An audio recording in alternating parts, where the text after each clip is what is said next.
Guys, let me ask you this.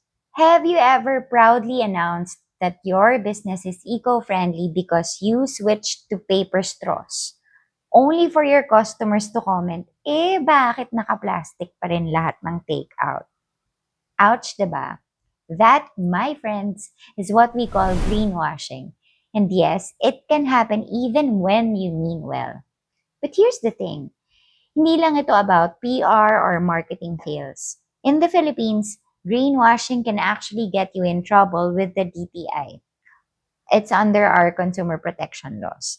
Kaya in this video, we'll talk about how businesses, lalo na small business owners, can avoid unintentional greenwashing and stay on the right side of both your customers and the law. So, ano ba talaga ang greenwashing? Simply put, it's when a company exaggerates or misrepresents their sustainability claims.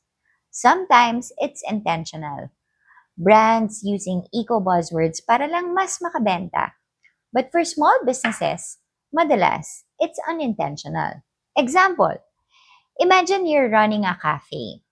You replace your plastic straws with yung mga bamboo ones. Nice move, di ba?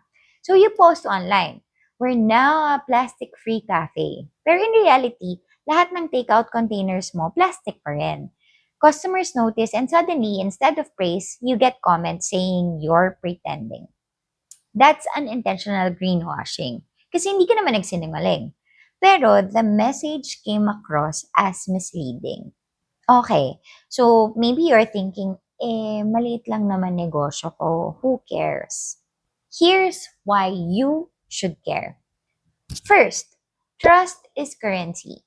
Once customers feel misled, even unintentionally, mahirap ibalik ang tiwala. Second, there are legal risks. Under the Consumer Act of the Philippines, it is unlawful to make false, deceptive, or misleading advertisements. The DTI enforces this and they can penalize or order businesses to take down misleading ads. The implementing rules even say if you make a special claim like eco-friendly, organic, or natural, you must be able to prove it with data, certification, or evidence. And if you fail to reveal material facts like saying plastic-free without admitting na meron ka pang ibang plastic packaging, that can still be considered misleading. On top of that, DTI makes manufacturers and retailers liable when they misuse certification marks. So if you create your own fake green logo, you can be sanctioned. So you see, it's not just about reputation. Greenwashing can open you to legal headaches too. So now let's get practical. Here are 7 simple guidelines to make sure your business avoids greenwashing, even accidentally. Number 1, be specific. Don't just say eco-friendly packaging. Tell people exactly what it is. 100% recycled paper bags sourced from Bulacan. Diba? Customers love details. Number 2, show proof.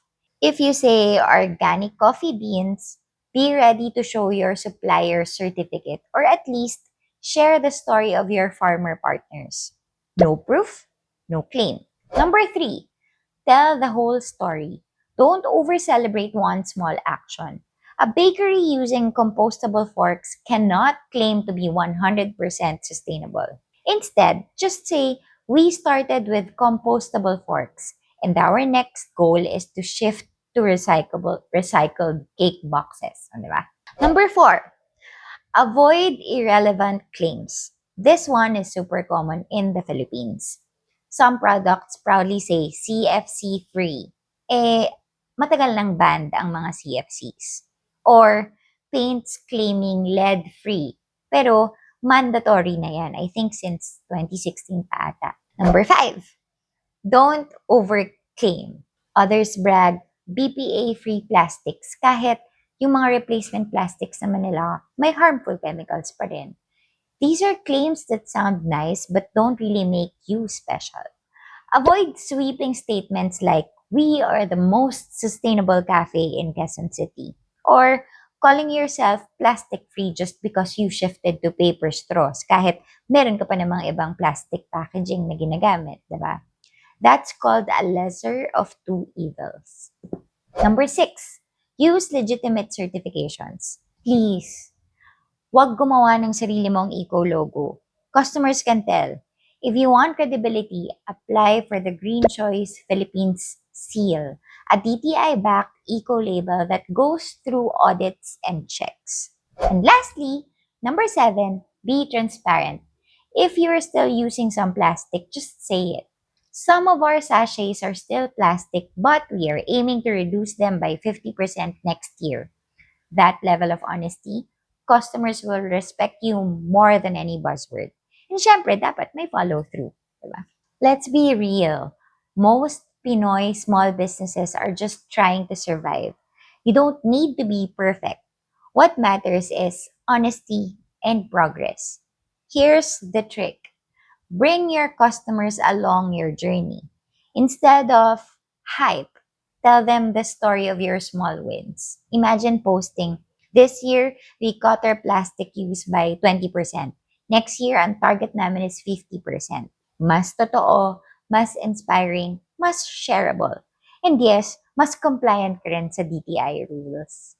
So before you launch any eco campaign or product, ask yourself 4 quick questions. Is my claim specific? Do I have proof? Am I overstating? Mahirap pala. Am I transparent about my limits? If you can say yes to all 4, congratulations. You are greenwashing proof.